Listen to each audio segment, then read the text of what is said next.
So ayun mga ka-perks, update dito sa huling lamay ni nanay. Today is last lamay na niya. Yan. Lilibing na siya bukas, January 10, 8:30 ng umaga. Hermosa Memorial Park. Yan. So yung mga ka-perks, meron tayo ngayong, ano ba yung ginagawa mo, Pisan? Tribute. Meron tayong tribute ngayon para kay nanay. At alas 8 ng gabi. Nandito yung mga kamag-anak namin, mga pisan ko. Ayan. Ayan sila. Tapos yung iba nandito sa labas.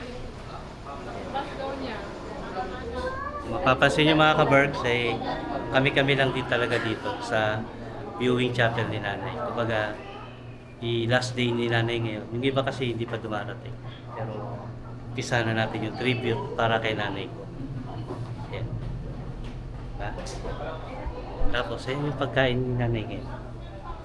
Nag-order lang kami ng pilao, pansit, tsaka yung kalamay. Tsaka to, isang kalderong sopas. Dami pa sopas mga ka-Bergs. Yes. Pisan ko nga pala. Magkaya ka naman. Diba? Mas pogi. Wala bang ako? Ako vlogger. Siyempre. Joke lang. Ayan. Eh, ba't naman nagtitinga ka, pinsan? Ayan, pinsan ko mga ka-Bergs. Say hi. Hello, hi mga ka-birds. Ayan, tsahin ko. Mag-hi ka, ate. Ha? Mag-hi ka. Sa vlog natin. Ayan, si ate... Ano pangalan natin? Ellen. Ate Ellen, nakalimutan ko. Ayan.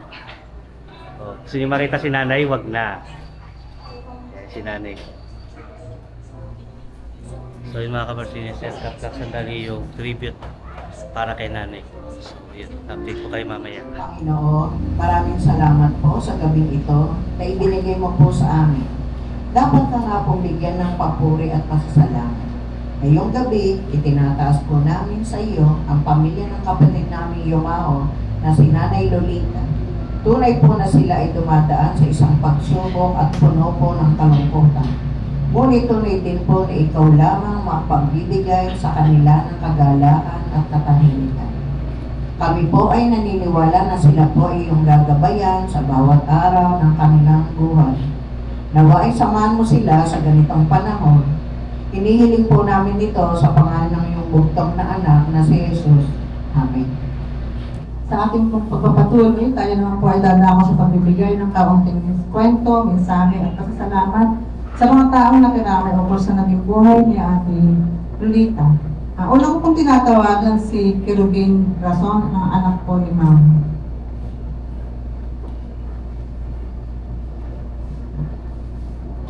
Hello po. Nanagalin po sa inyo lahat.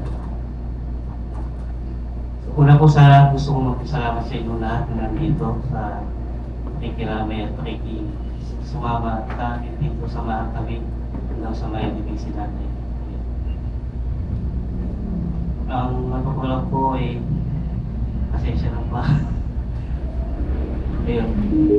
Gusto ko lang po magbigay na konting ano, kesa kay nanay ko nung nabubuhay pa siya, eh, gusto kong magpasalamat sa kanya sa mga sakripisyo niya sa amin simula pa nung bata pa kami kasi bilang mga anak niya, maliliit pa lang kami, eh, naging OFW na siya para magsakripisyo para sa amin.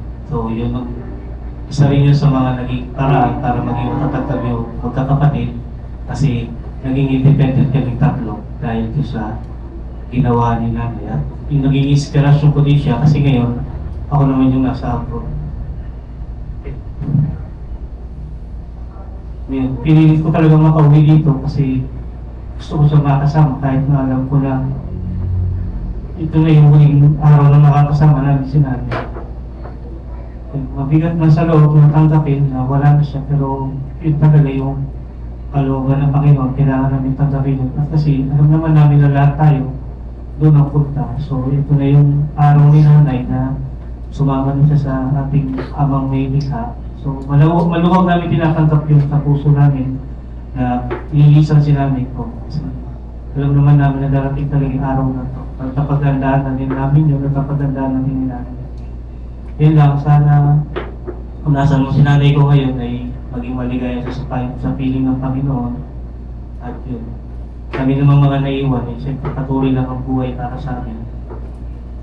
Lagi namin siyang alalahanin. Gusto ko magpasalamat sa lahat ng sakripisyo niya sa amin, lalo na sa mga kapatid ko, sa mga apo niya. Yun, gusto ko magpasalamat sa mga kapatid niya na nandito, kay lola ko, kay auntie ko, sa mga bisan ko na tumulong sa amin. Yan, ito lang, tungkol sa kailangan. Kasi nung maliliit pa kami ay laki sa lolo. Kasi nung maliliit pa kami, piniyo kami ng tatay ko sa lolo ko. So naalala ko lang noon, nung maliliit pa kami, para lang, from Hermosa kasi kami, para lang maiuwi niya kami sa Caliberes. Naalala ko, lulutuin pa ako ng Jollibee dito sa may plaza. Yung old Jollibee, para lang sumama kami sa amin. So, yun yung mga memories na hindi namin makakalimutan sa namin. Tapos, nung maliliit pa kami, sa sobrang hirap ng buhay kasi ang tatay ko ay nagpapantay ng paraisdaan. Kami, nakatira kami doon sa silo ng tiyahin ko, sama-sama kami magkakapatid doon. Kumbaga, yung sakripisyo na nararamdaman namin nung panahon na yun, na-survive namin kasi gawa nung matatag yung nanay namin. Kumbaga, hindi siya sumuko, kahit na alam niyang malalayo siya sa amin, pinili niya magtrabaho sa Caliberes, kami naiwan sa Hermosa, although malapit lang naman. Kaya siyempre, iba pa rin yung pakiramdam ng isang ina na hindi mo kasama yung mga anak mo kasi mahirap yun para sa kanila. So, nung kinuha nila kami dito sa Caliberes, sama-sama na kami. Pero siyempre, bilang isang magulang, gagawa siya ng paraan para may taguyod kami. Experience ko sa nanay ko, lagi ako napapalo na sobrang tigas sa ulo ko. Totoo yun. May time ko na yung Bagyong Rosing, kung natatandaan nyo. Kinaumagahan, lumayas ako, namuntok ako, sumama ako sa mga kaibigan ko. Pag uwi ko, may suot akong karton. Kasi alam ko, papaluin na ako pag uwi ko. Pero hindi na ako pinalo, nakaligtas ako. Kasi siguro nakita niya, mayroon akong karton sa puwet. Maraming mo ka-experience niya kasi sa aming magkakapatid, ako po yung pinakamatigas sa ulo noon. Pasaway ako sa madaling salita. Pero yung pasaway na, yung pasaway lang, hindi yung pasaway na may ginagawang hindi maganda. Yun lang. Tapos, nagpa-vlog po ako, siya po ang number 1 subscriber ko. Siya yung number po. Yung bisan ko. Yung bisan. So ngayon po, wala nang sinanay kasi lagi po siya updated sa mga vlog ko. Kasi yun lang yung paraan ko para updated siya sa amin, sa Tignan. Kaya, pag wala po kong upload, lagi yung nagchat-chat, bakit wala kang upload? Kasi gusto niya nakikita lagi yung mga anak ko. Kaya, ako po kasi hindi ako parang tawag na anak. Yung laging kausap yung magulang, hindi ko gano'n. Pero hindi ko siya nakakalimutan. Kaya, sabi ko, yung vlog na lang yung paraan ko para at least kahit pa paano updated siya sa akin. So, napaka-supportive mo ng nanay. Pati yung mga chismis, alam mo. Totoo lang, hindi ko baga updated po siya sa nangyayari sa amin, sa mga kaibigan ko sa Finland, kilala ko niya. Kaya nakakalungkot lang na wala na magtatat sa akin pag wala akong upload. So baga, mamimiss ko yun. Mamimiss ko yung time na yun na lagi siyang na-update sa akin. So yun, sa nanay ko na sa Antaman, gabayan mo kami, tingnan mo naman, patay ka na, binigyan ka pa namin ng responsibility. So yun lang po, sana na maging masaya ka sa piling mo, Lord. Huwag mo kaming pababayaan. Mahal na mahal ka namin, nanay. I love you. Kahit nasa huling araw niya, napagalitan pa po ako nung nilabas namin sa hospital. Hindi ko po makakalimutan niya. Sabi po niya, kasi lumabas po sa hospital, naka-AGT siya, so hindi po siya pwedeng uminom ng tubig. Ang sabi ko na sa akin, tubig. Hanggang sa pagtulog ko po, maalingaw ko sa tenga ko yun. Hanggang ngayon po, naririnig ko. Masakit po yun kasi sinabihan niya ako na unti-unti ko daw siyang pinapatay kasi ayaw ko sabihin ng tubig. Kumbaga para sa akin, gusto ko man siyang painumin ng tubig. Hindi naman po pwede, baka lalo siyang madali. Which is, nangingi na lang po ako ng sorry sa kanya, hindi ko yun siya mapainom ng tubig. Kaya, yun. Sabi ko, ano, nagtatapo po siya bago nawala. Pero wala naman po sa akin niya kasi Dapat mag-aalay ka muna. Pabaw na. so ayun na yan, hindi ka na kainom ng tubig. Pero alam po naman po, ginawa namin lahat yung paraan para sa kanya. So yun lang po, maraming salamat po ulit. Thank you po, sir. Ngayon po tinatawagan si Milagros Carrasco.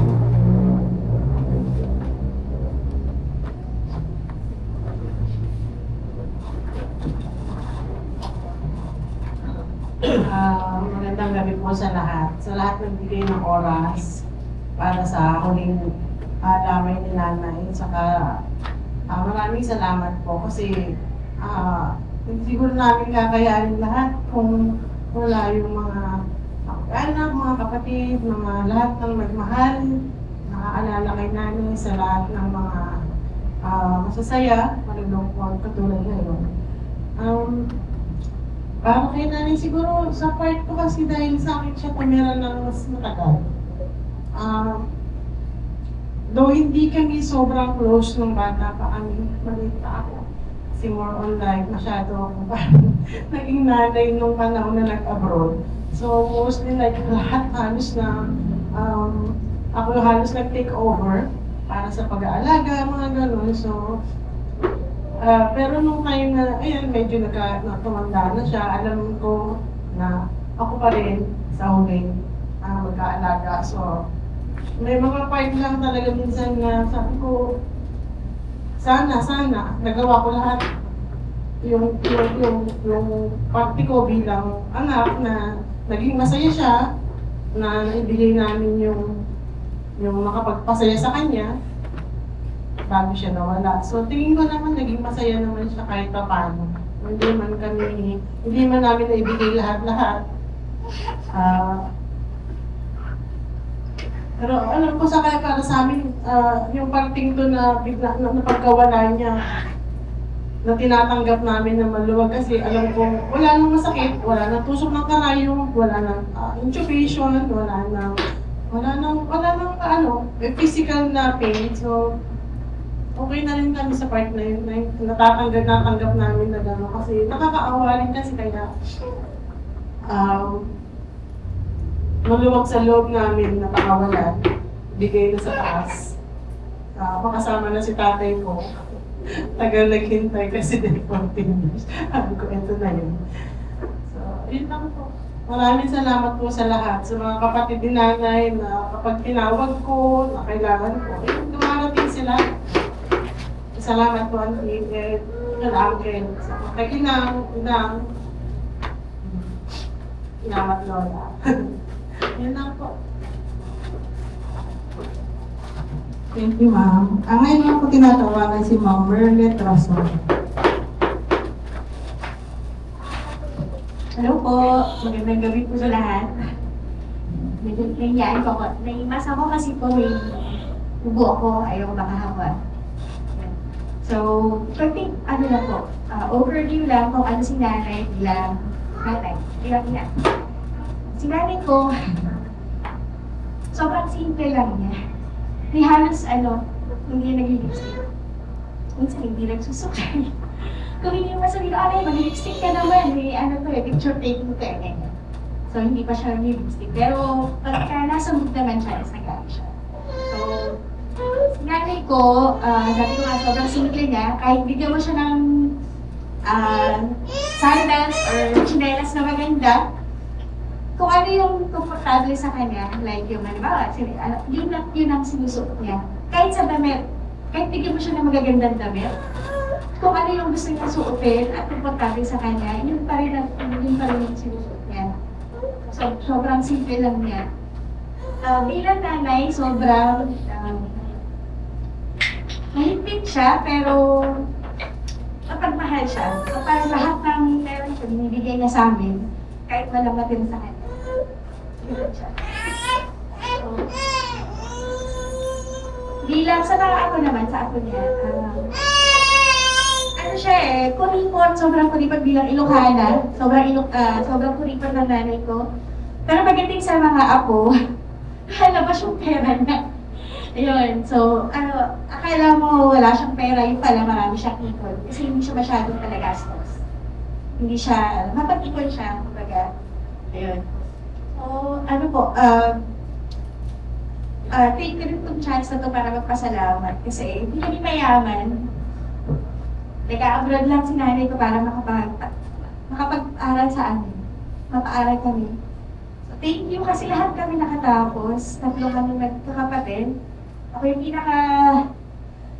yung pinakabunso at ako yung pinakamadami siyang gastos. So, hindi ba kita na mayaman, Nay? Siguro kahit pa paano naman naging proud ko sa amin nung makagraduate kami lahat. So, isa na rin yung fulfillment para sa iyo bilang sa OFW na makita kami na okay naman yung estado namin kahit pa paano hindi naman kami, umalis siya ng kahit pa paano ano yung loob niya, na magiging okay kami. So, yun lang. So, gusto ko lang din magpasalamat. Ang dami namin kamag-anak na mababait, mga pinsan, sa ibang bansa, kahit hindi mo, hindi siya nakakalimutan. So, kung tutuusin, ang tsuhin talaga nila is yung tatay ko. Pero pag may mga okasyon, Pasko, lagi siya may sobre. So, kahit hindi kami manghingi, pinagbibigay sila. Thank you sa mga kapatid ni nanay, uncle ko, lola ko. Maraming salamat sa mga ginugol yung time na pinakos pinasinanay ko. Talaga nagtitake sila ng time na magpabalik-balik dito. Saka, salamat sa mga kapatid ko.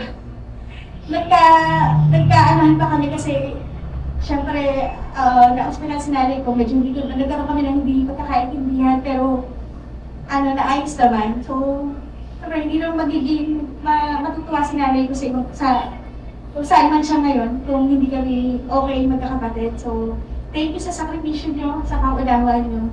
Siguro ko nakapagsalita ako ng hindi maganda. Lang yun, dala lang yung damdamin ko na, sorry. So, ayun po, maraming salamat sa time na ginugo niyo dito, na naglaan kayo ng oras para mag-extend ng pakikiramin sa amin. Yun lang po. Pwede na po kayo kumila para Ang bulaklak ay sagisag ng pag-ibig, pananampalataya at pag-asa. Ito rin ang sumasagisag ng pagmamahal at pagkiramay sa panahong tulad ngayon. Iari po natin ang ating hawak na bulaklak sa napili na ni Lolita, kasabay ng ating sama-samang pananalangin para sa kapanatagan ng kanyang kaluluwa. Tingi daw ang bulaklak siya. Hindi nakapasalamat na nagpupuri kami sa iyo ng buong puso at kaluluwa. Lulisa ang iyong anak na si Nanay Lolita sa mga tuwan at siya ay nagbabalik sa iyong piling. Alam ko sa pamamagitan ng iyong awa at kaluluwa. Sa labungin mo ang minamahal namin si Nanay Lolita, patungo sa langit ng iyong tahanan. Lumisan siya at naiwan ang kanyang mga mahal sa buhay nang may pag-asang siya maging mabubuhay. Panginoon ko, sa iyong walang kapantay na pag-ibig, dalhin mo siya sa liwanag ng iyong banal na presensya. Nalilipiyon po kami, Panginoon, para sa iyo mga namin minamahal. Nawa, masumpungan at makamtan niya ang walang hanggang kapayapaan at kaligayahan. Makangkang niya nawa ang iyong katatawaran.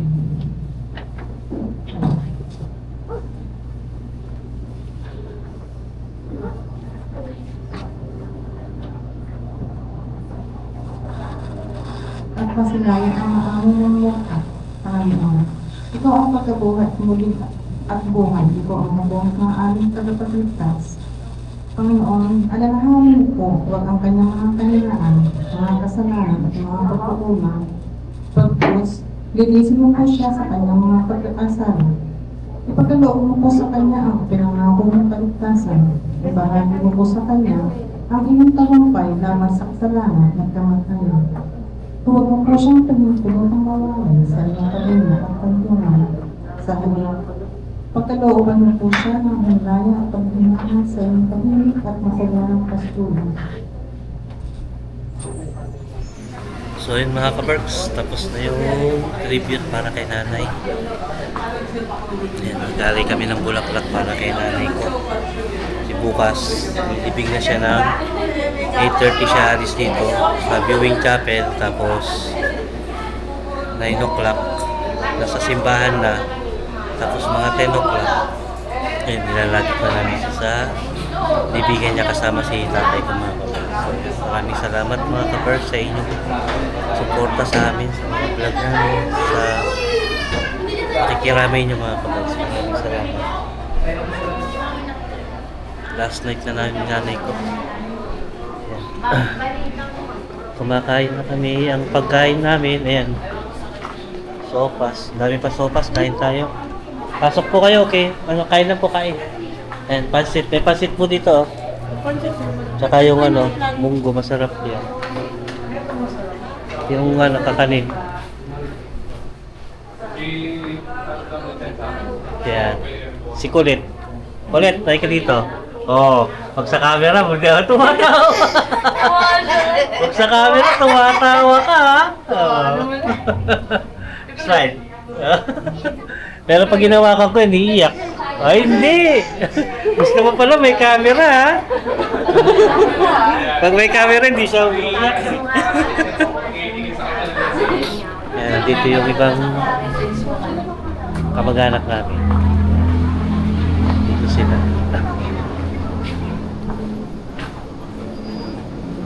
Say hi. So yun mga kabarks, kakain muna ako ng pansit. Masarap ng pansit. Kung sige, tubig.